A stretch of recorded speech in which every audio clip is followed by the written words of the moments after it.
President Biden says nothing about Ukraine without Ukraine, meaning the United States will make no demands upon Ukraine. This is very strange because ever since February, the United States has been delivering ever deadlier and ever more sophisticated military equipment to Kiev. Remember, we started off with the Javelin anti-tank missiles. We then moved on to the Stinger anti-aircraft systems, the Switchblade drones, the laser-guided rockets, the armored personnel carriers, the 155mm howitzers, and now President Biden has said that he's going to deliver the multiple launch rocket system. This is the so-called high mobility artillery rocket system, better known as HIMARS, capable of delivering the equivalent of 500-pound bombs. Not to worry, says President Biden, he's only going to deliver missiles with a range of 50 miles, which means that Ukraine will not be able to fire off these missiles into Russian territory. When asked by a journalist how the United States would stop Ukraine from moving these missiles up to the Russian border and then firing it off into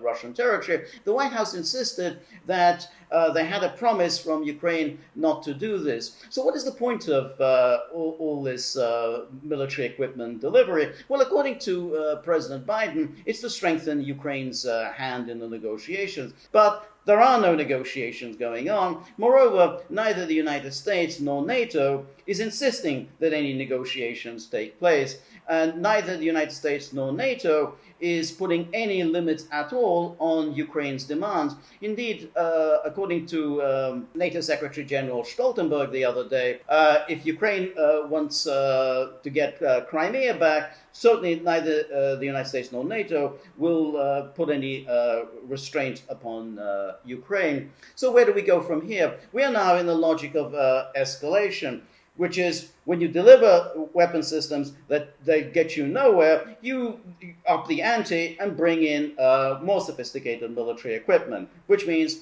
we're going to move towards the longer range missiles. And if Kiev decides to fire off one of these long range missiles into Crimea, which it regards as Ukrainian territory, the United States and NATO will do nothing to stop it.